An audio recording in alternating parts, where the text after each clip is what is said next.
Ayan po mga kabida, sa magandang oras po sa lahat. Welcome po sa aking channel. Ito breaking lang po mga kabida. Tinanggal na po bilang Senate President po. Ito kung si Senator Tito Soto mga kabida sa botong 13-9 ang pumalit po sa kanya ito kung si Senator Alan Peter Cayetano ng minority block po mga kabida. Sa huli po nabuo po ng minority block ito kung majority mga kabida. Matapos po umugong ito hong balita na meron na raw kinakausap ito hong si Senator Alan Peter Cayetano ng mga senador para po bumaliktad at pumanig po sa kanila mga kabida. Meron ngang nagsabi po na nahihirapan daw ito hong Senate minority block po mga kabida na mabuo itong 13 senators dahil nag-aalanganin daw itong ilan sa mga senador po mga kabida na pumanig, lalong-lalo na po yung mga meron pong kinakaharap na investigasyon, mga kabida. Pero dito, bago lang po, yun, tinanggal po ito hong si Soto, mga kabida. At one thing po dito, very surprising po, mga kabida, nagpakita po for the first time, ito ho si Senator Bato de la Rosa, mga kabida. After several months na nagtago po ito mga kabida dahil ho sa umuugong na balita na meron na raw arrest warrant na inilabas ito kong International Criminal Court po laban po sa kanya mga kabida Okay, lately lang po yun yung umugong na balita mga kabida na nirelease na raw ng ICC ito hong arrest warrant mga kabida at in fact naipadala na raw doon ho sa Interpol mga kabida at sa Pilipinas na raw itong mga taga-Interpol para makikipag-coordinate po sa Philippine National Police para i-serve ito kong arrest warrant po kay Senator De La Rosa. Subalit nabigla po ang lahat po mga kabida matapos pong naglabas po ng pahayag ang ICC at dininay po nila ito kong kumalat na balita na meron na po silang inirelease na arrest warrant. Hindi daw totoo. Wala daw silang inirelease na public arrest warrant po mga kabida para ho kay Senator Bato de la Rosa. Kaya yun, marami yung nakuryente, maraming nasunog na mga mainstream media po mga kabida dito ho sa pag-clarify po ng International Criminal Court. Okay? In fact, yung Department of Interior and Local Government mga kabida matapos pong lumabas itong balita na meron na pong arrest warrant and nag-create agad ng 10,000 strong police personnel para ito yung maghahanap po kay Bato de la Rosa. Subalit nung nagsalita na po ang ICC, biglang dinismantle. Dinismantle po itong 10,000 strong police force mga kabida po kasi nakuryente. Okay? Nakuryente po mga kabida. So sa ngayon, naka-recess pa po ito hong Senado mga kabida after binakante po ang lahat ng mga posisyon mga kabida po from the top from the Senate President hanggang sa pinaka mababa mga kabida na komite. All right? At aasahan po natin na i-dominate ito mga kabida ng mga senador mula sa minority dati ngayon majority na po mga kabida. Itong lahat ng mga komite po diyan po sa Senate. Now, ano po ang dahilan kung bakit po biglang nagkaroon po ng kudita diyan po sa Senado ngayon lang po mga kabida. Okay? May mga bali-balita na itong grupo po ni Senator Alan Peter Cayetano ayaw ho nila ng impeachment. Okay? Ni Vice President Sara Duterte mga kabida. Actually, given na po yan, mga kabida, considering kalyado po nila, ito kung si Vice President Sara Duterte. Okay? So, yun na nga, meron po silang nakuha 4 mga kabida mula sa majority. Okay? Kasi, kung tutuusin po, siyam lang po ang minority block po, mga kabida. Okay? Meron po silang nakuhang 4 po na mga senador mula sa majority block. So far, hindi pa po ibinunyag po kung sino-sino itong 4 po mga kabida po. Pero ang umugong na mga pangalan po bago po nangyari ito mga pangalan po ni Senator Camille at saka Senator Mark Villar po mga kabida. Okay? Pati yung pangalan po mga kabida ni Senator Loren Legarda at Pia Cayetano. Okay? At most probably, baka ito po ang pumanig sa minority, ano? Kaya yun, nakuha po nila yung 13 senators po, ano, mga kabida, para makuha po nila ang majority block. Okay? Now, ang tanong, ano na po ang mangyayari po sa impeachment ni Sara Duterte kung sakali man po, okay, lumusot ito dyan po sa plenary po ng House of Representatives, mga kabida, ano po. Okay? Sigurado po, itatransmit po nila yan, ano, dyan po sa Senado, mga kabida. Okay? So, meron pong lumabas na pahayag itong si Senator Robin Padilla, okay, na hindi daw nila itutuloy ang impeachment. Okay, haharangin daw nila ito, ano, mga kabida. Okay?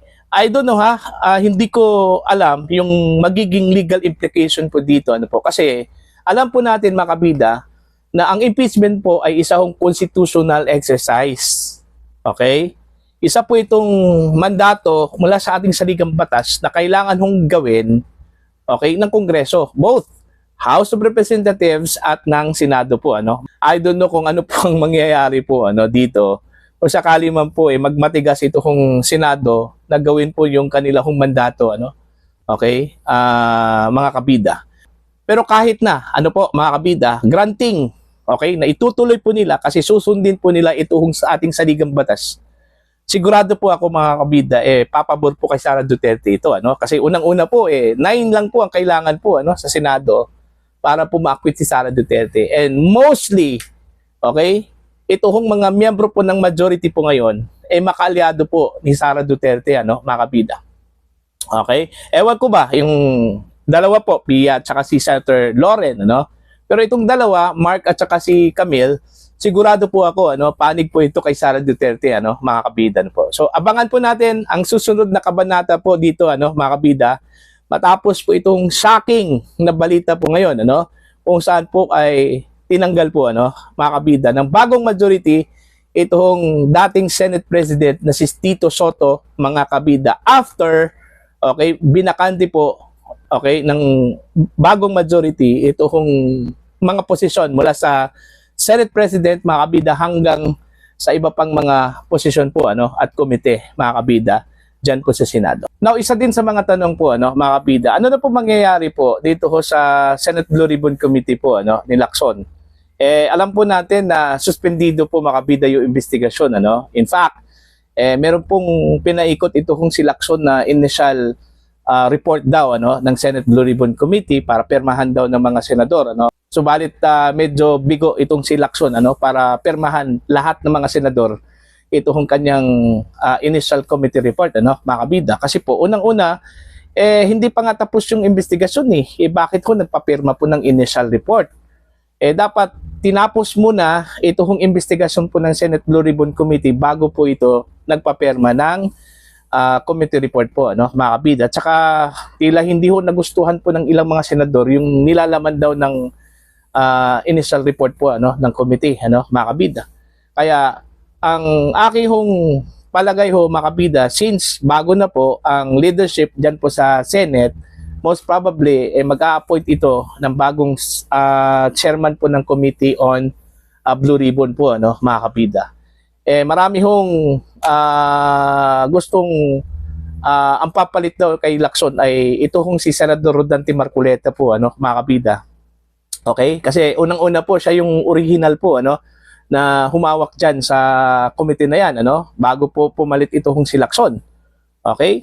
So, hopefully, makuha muli, ano, ni Marcoleta ito kung chairmanship po ng Senate Blue Ribbon Committee para at least man lang, mga kabida, yung kanya hong pananaw po, yung goal niya na kailangan hong managot, yung dapat hong managot po, ano, mga kabida. Kasi nung panahon po ni Lacson po, ano, mga kabida, may perception kasi, ano, na meron pong pinoprotektahan ito hong si Lacson. Okay? Kaya hindi ho maganda at hindi po malinaw yung direction po, ano, ng Senate Blue Ribbon Committee hearing, mga kabida, no? Patungkol po ito sa issue po ng corruption sa flood control projects po, ano, mga kabida, ano po.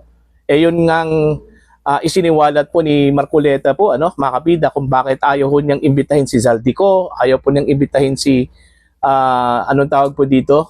Dating Yusek Adrian Bersamin, ano, mga kabida. Okay? Yun yung nakita ko ni Marcoleta na dahil nakinabang daw itong si Lacson, mga kabida, no? Doon ho sa flood control, sabi po ni Marcoleta po, ano, mga kabida. So, magandang batayan ito, mga kabida, no? Kung sakali man po makuha po ni Marcoleta yung Senate Blue Ribbon Committee, ipupurso po niya, mga kabida, ito kung pagpatawag ko kay Bersamin, kay Zaldico, ano, mga kabida, para at least, once and for all, okay, magkaroon po ng linaw, mga kabida, sino ba talaga yung mastermind doon ho sa flood control scam? Sino talaga yung mastermind doon ho sa issue po ng insertion dyan po sa 2025 national budget, ano, mga kabida. Okay? Kasi kung pakikinggan po natin si Zaldico, ang itinuturo po niya, mga kabida, ito kung si Marcos. Kasi inutos daw sa kanya ni Marcos na mag-insert po ng 100 billion pesos, ano, mga kabida. Pero ayon po kay Senator Ping, wala hong kahit katiting na link, ano, ebidensya para idawit ito kung si Pangulong Marcos po, ano, sa issue po ng insertion diyan po sa 2025 national budget. So wala ho tayong magawa doon kasi siya yung chairperson po, ano, mga kabida. So this is the right time for Senator Marcoleta, no, para buuin po, mga kabida, yung anong tawag diyan, buong picture, okay, sa nangyari ho sa pera po ng taong bayan sa pamamagitan po, mga kabida, sa nangyaring corruption diyan po sa flood control projects. Alright? So, ano po ang inyong opinion at pananaw po, no, dito ho sa kaganapan po sa Senado, mga kabida, kung saan po ay tinanggal na po ito hong si Senator Tito Soto bilang Senate President, mga kabida, at pinalitan po, ano, ni Senator Alan Peter Cayetano, mga kabida. Alright? Sa tingin ho ba ninyo, makakabuti po ito para sa Pilipinas? Okay? Yung impeachment laban ho kay Sara Duterte, mga kabida, kung sakali man po haharangin po ito ng Senado, okay, maganda ba ito para sa Pilipinas at sa ekonomiya po ng Pilipinas? Please comment down. Sa mga hindi pa po subscriber po sa akin, please subscribe. Just click the subscribe button, click the notification bell, click all para updated po kayo, mga kabida, sa aking mga uploads. Maraming salamat po sa inyo lahat.